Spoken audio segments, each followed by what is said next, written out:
today on empowering employees to speak up with tech. I'll just kick it off and introduce myself. So, like I said, Lauren, lovely to meet you. And I am from Toronto in Canada, and I moved to London just over 2 years ago now. And I care deeply about gender equality, particularly about gender equality in tech. And I very much want to make tech a safer place for everyone, users and creators alike. A fun fact about me is that I am absolutely obsessed with spin classes, despite a complete inability to ride an actual bike. But do not worry, I am learning and it's all good. And for work, I am an engineer at Vault Platform, which is a London-based startup where we are aiming to change workplace misconduct by empowering employees to speak up. And this is what we'll cover today. Firstly, we're going to talk about what is workplace harassment. Then I'm going to share my story as someone that has experienced and reported sexual harassment at work. And we're going to wrap it up with what you can do about sexual harassment at work, as well as the tech that Vault has made to try to help people through this process. And before we start, I just wanted to set expectations. And I would love for this to be a safe space. And what a safe space to me is a place where there is no judgment and people's experiences are real and valid, even if they're different than your own experiences.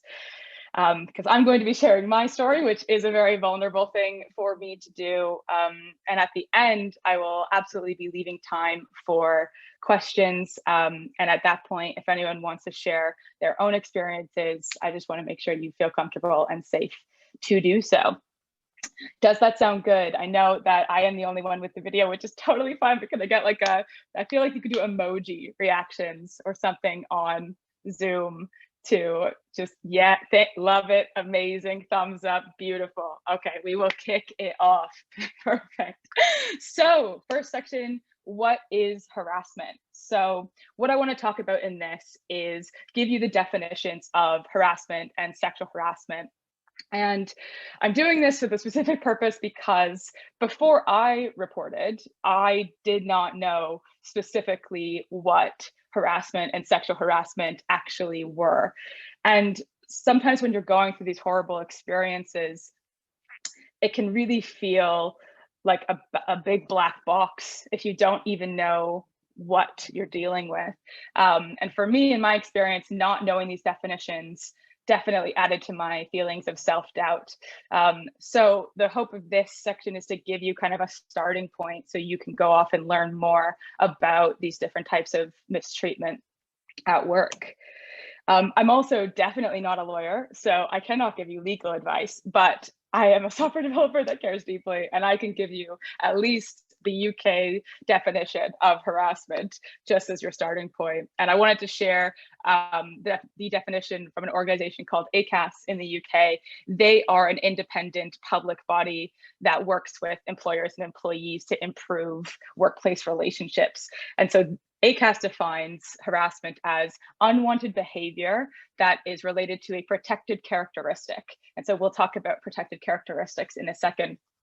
But what's important to understand is whether this unwanted behavior was intended or not, it must have either violated the person's dignity or created a hostile environment for that individual. And the behavior can be even just a one-off serious incident, or it can be a repeated pattern of behavior. And it can be tons of different behaviors, virtual, in-person, anything that essentially it is the effects and perceptions of the recipient of the behavior that matters when it comes to harassment. So I mentioned protected characteristics. These are the characteristics that you are protected under the UK Equality Act. So these are things like age, disability, race, etc. And some different examples of workplace harassment could be making people, if people at work are making offensive comments about a team member's age, this would then be on the protected characteristic of age. Another example could be if you were to overhear someone making fun or making a rude comment of your colleague's disability, and you see that your colleague is upset. You know, even though that behavior didn't happen to you specifically, as a witness of this, you can report it to your employer. Another example is a male boss potentially putting down a female employee because she is a woman. And it can also include more subtle behaviors. Now, because of my own personal experiences, I'm going to speak specifically to sexual harassment a lot throughout this talk. So I wanted to share the definition with you as well. So ACAS defines sexual harassment as unwanted behavior that's specifically of a sexual nature. So this can also be many different types of behaviors, written, verbal, physical, etc. It can also just be a one-off incident or a repeated pattern of behavior. And again, it is the effect of this behavior that is what matters most. You can think of sexual harassment in the UK as just another type of harassment that is specifically of that sexual nature. And someone can experience multiple types of harassment at the same time or separately, and the UK Equality Act protects you against all of them. And some different examples of sexual harassment are things like unwanted flirting or gesturing, making sexual remarks, telling sexually offensive jokes, touching someone against their will, messaging sexual content, or having pornographic or sexual images on computers and phones. And one thing that I think it's important to note is even if someone tells you that something is joking or banter or even part of company culture, that can still be sexual harassment if that behavior is unwanted and of a sexual nature. So I'm just going to pause for a moment and have you please read the quotes on the screen and ignore my doorbell if you heard it. But yeah, take your moment, read the comments on the screen, and just think about whether any of this is something you might have heard in your workplace before.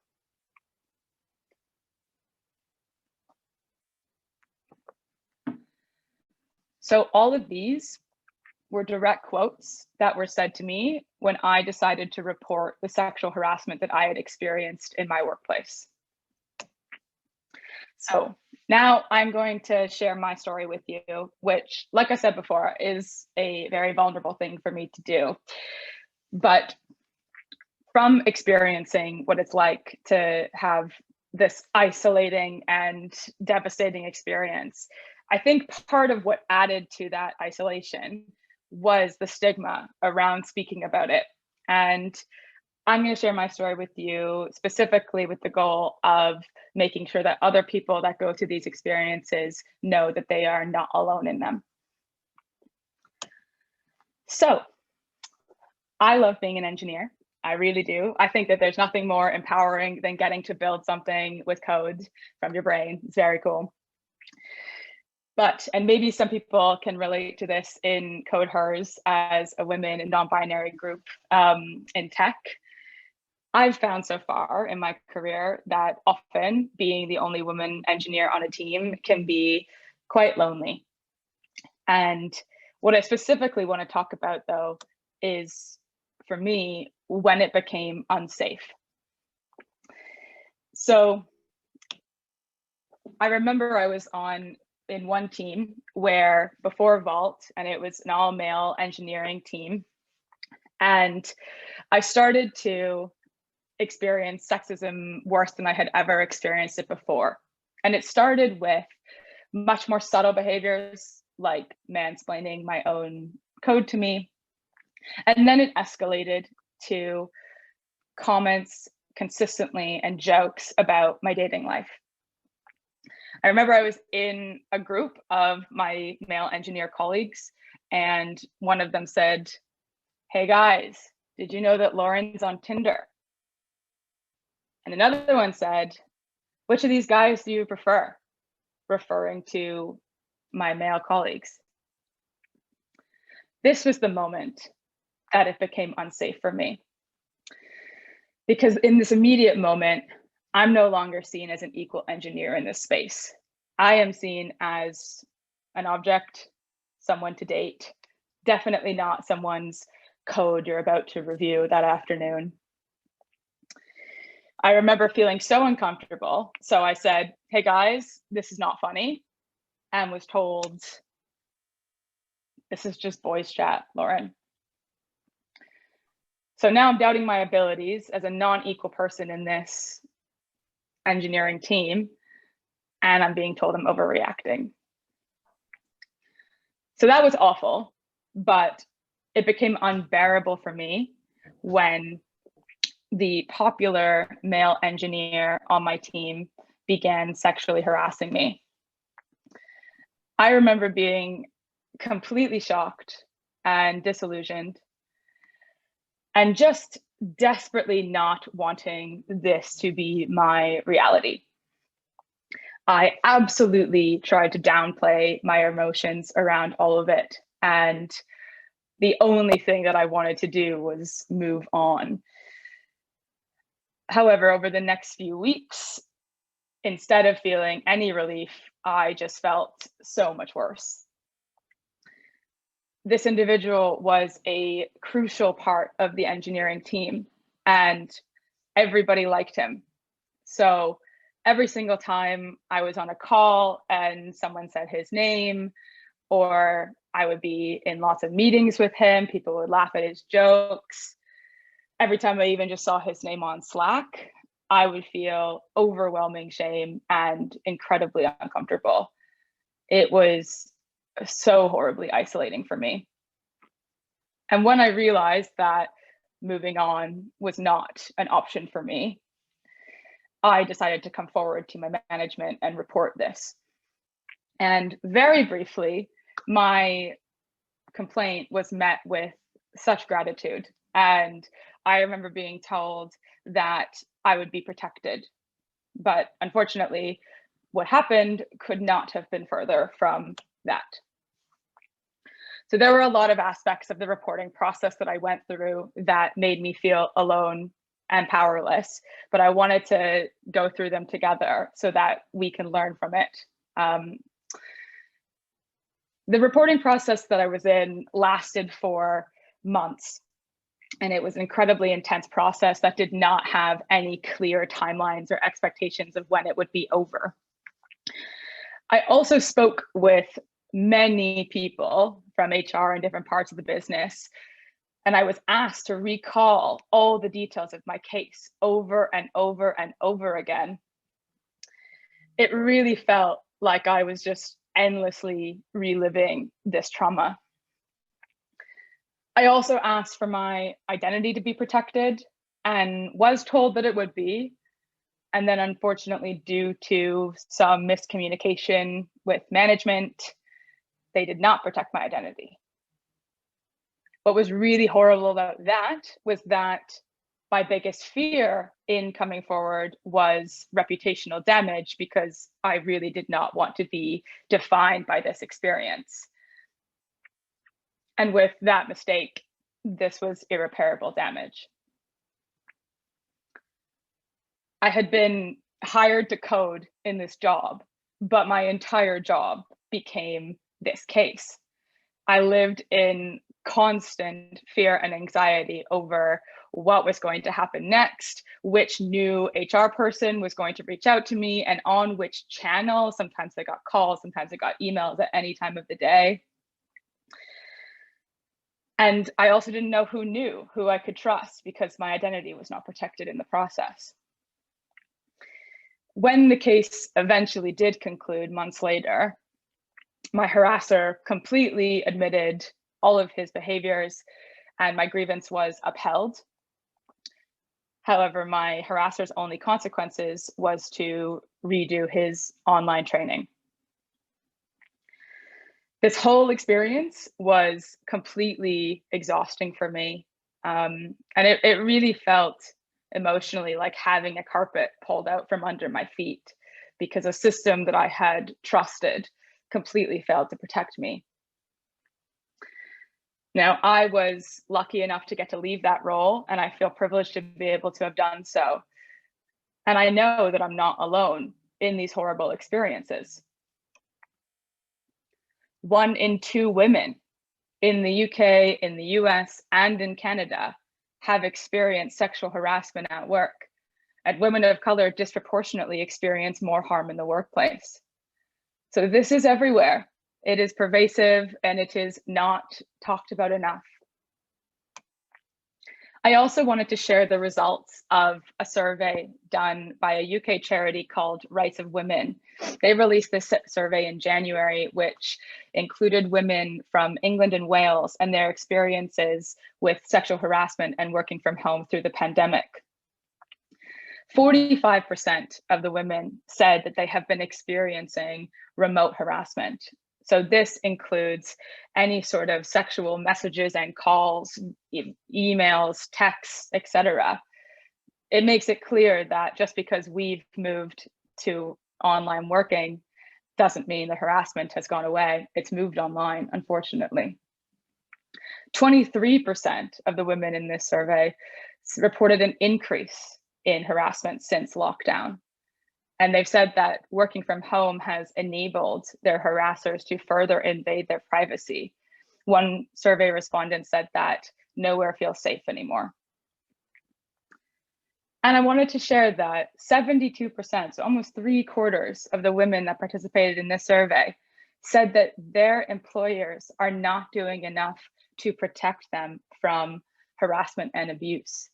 One key worker in a hospital in the survey shared that because of the pandemic, her investigation has been stalled, but due to the pressures of working in the pandemic, she has had to continue to work with her harasser every single day.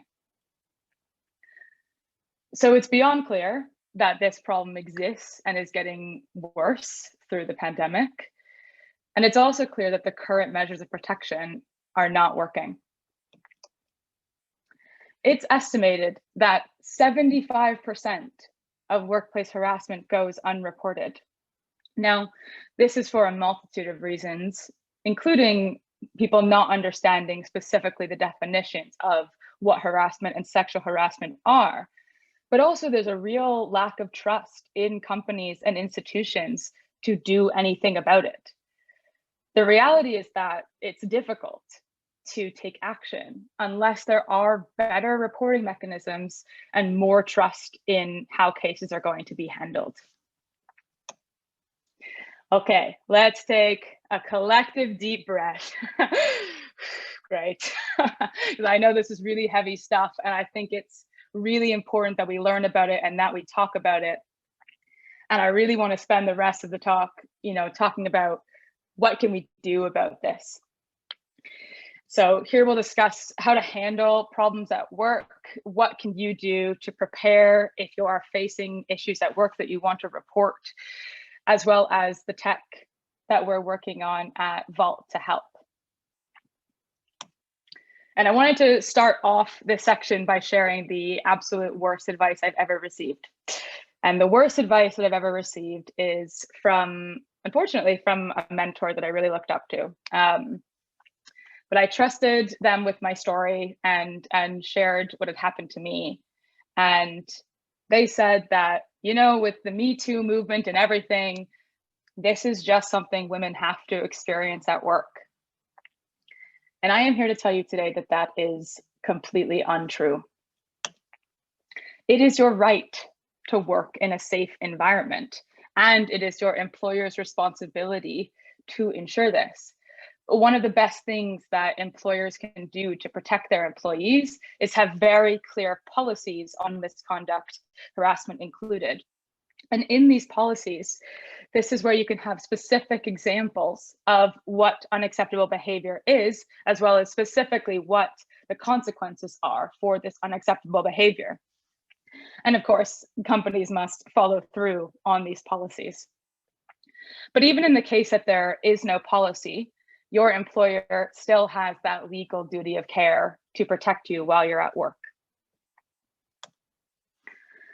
Now, for raising a problem at work, if you do feel comfortable, you can first try to raise this informally.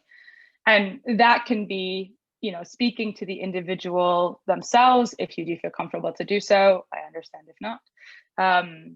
or you can talk to someone senior or an HR at your company, or even a trade union or staff representative if you do have one of those.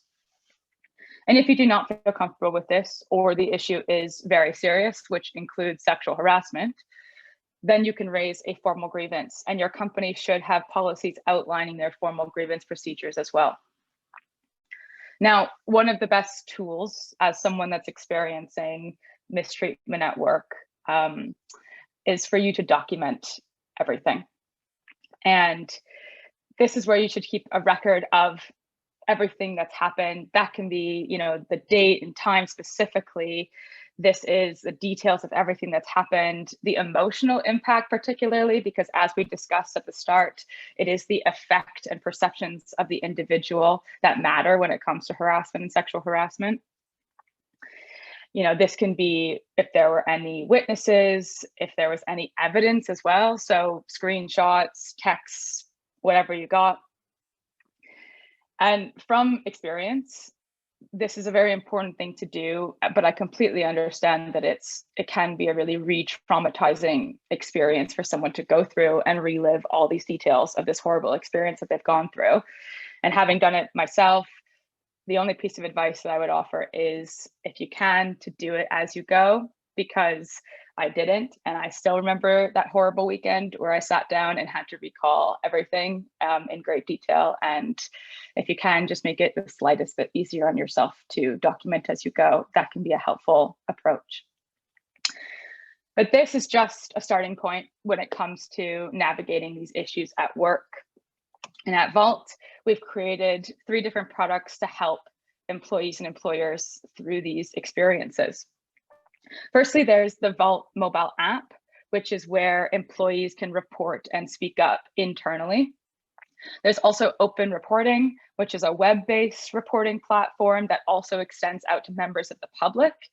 And finally, there's the Resolution Hub, which is an enterprise platform for HR to resolve and manage these cases in a respectful way. And what I wanted to do is share my favorite pieces of technology that we build at Vault that really actually I could have used when I reported. So when I reported, I did not have an easy way to document the details of my report. I think I used my notes app, which is not great.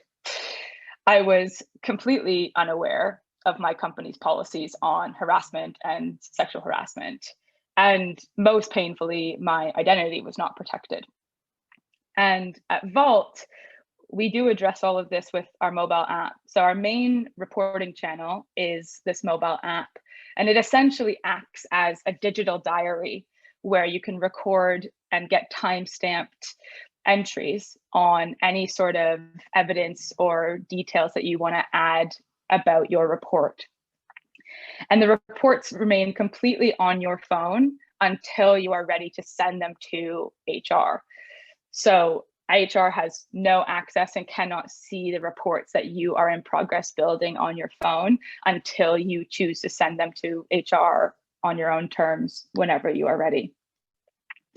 The policies of a company are also directly in the app. So as an employee, not really knowing what I can and can't report on, I can have that question answered right in the app and learn all of the different mechanisms that a company is going to do to protect me, which can really instill trust in the process for an employer. And lastly, reporting anonymously. So in our app, you can be anonymous through the whole case resolution, and you can even have two-way communication with HR and remain anonymous as your case is resolved, which can completely eliminate any sort of human error in protecting someone's identity or reputation, and as a reporter, completely keeps you in control. Next up is the audit log, and I am particularly proud because I built this, but I really do think it's cool because having experienced what it's like to have to repeat the details of my case over and over again to essentially strangers,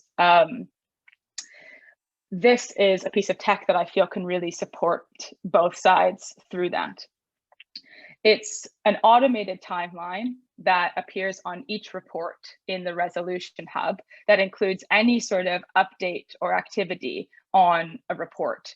And it's a visual tool that HR can quickly use to familiarize themselves with every single update happening, anything on a report.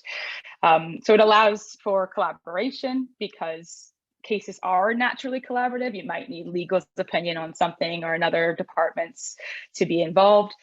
So it'll allow for that, but it also can take the burden off of your employee to have to be the one keeping track and telling every single HR person what's been happening in their case.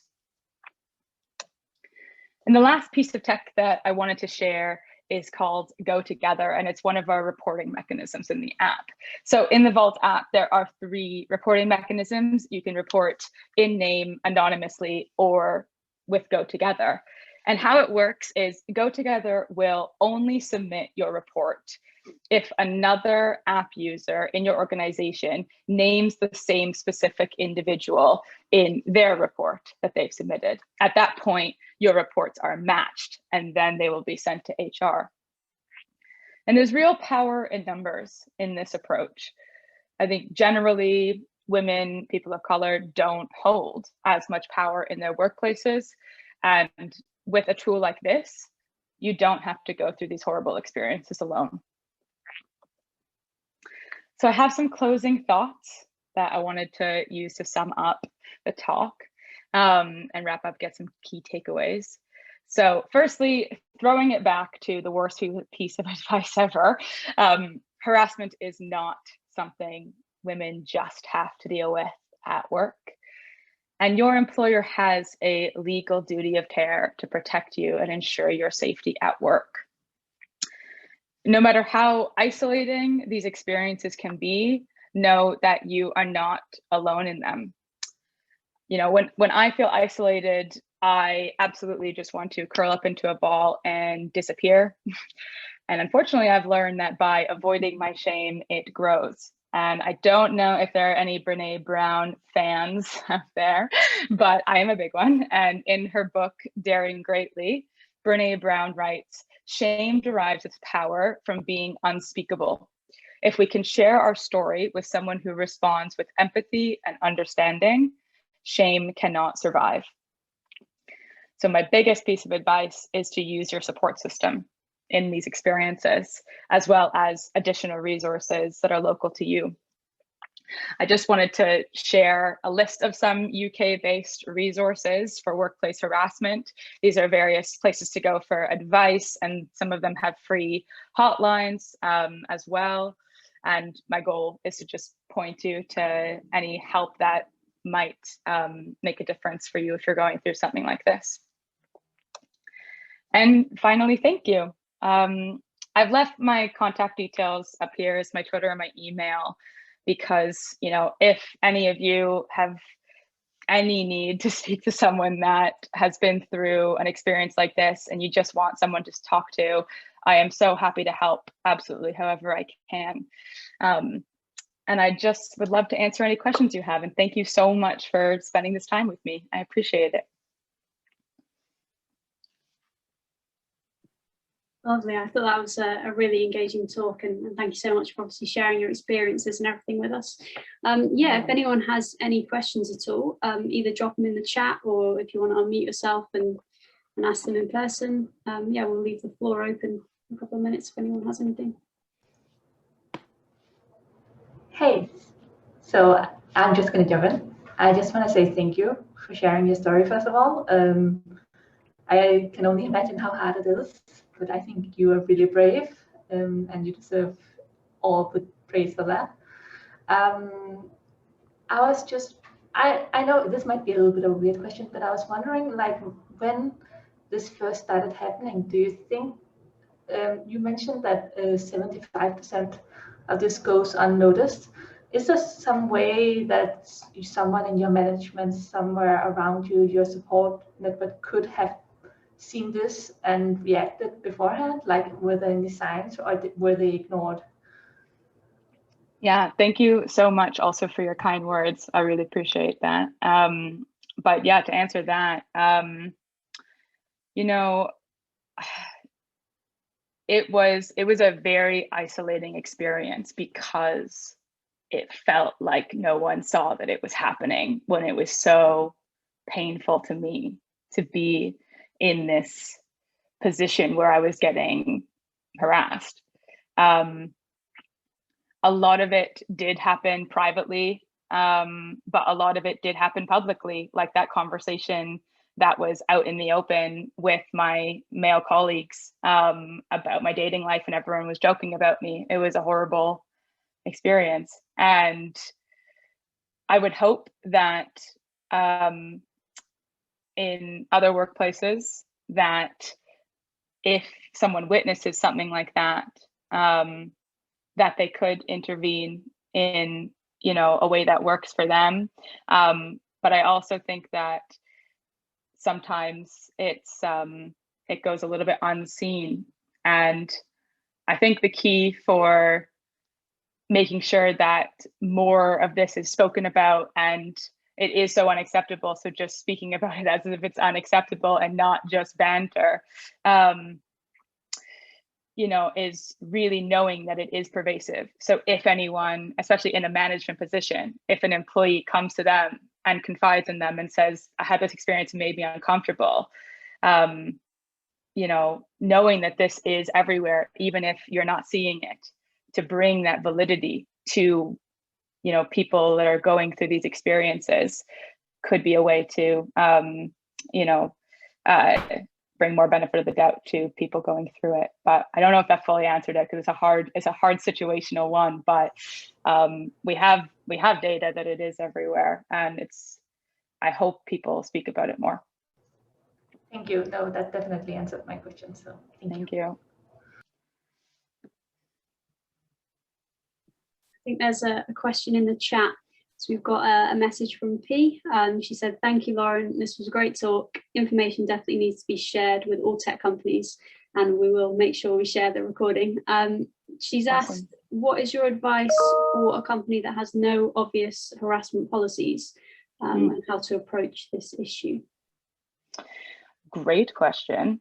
And there's actually a lot of advice with some of the resources that I had shared on an earlier slide, with particularly ACAS. I think they post very helpful guides, particularly for employers, on specifically what should be included in your different policies. But I do think that having specific examples of unacceptable behaviors, you know, specifically for bullying, for example, specifically for discrimination, specifically for sexual harassment, is a great way to, in a very concrete way, like spell out for your employees what is not tolerated, and then as additionally what the consequences of those behaviors are. I think not knowing the policies completely makes it up to our own like biases of what we had in our, I don't know, what we've lived through and what we think is okay and what the culture of a company is. But ultimately, I think they're a great means of protection to empower people with actual like helpful advice and specific advice on what will not be tolerated, and exactly what the consequences of that will be. And then, of course, I really think following through on those policies is a really important way to close that loop. But yeah, in terms of all the specifics of how to create policies, I do think that looking at ACAS particularly as a great organization to give you that information, as well as some of the other ones, would be at least a great place to start.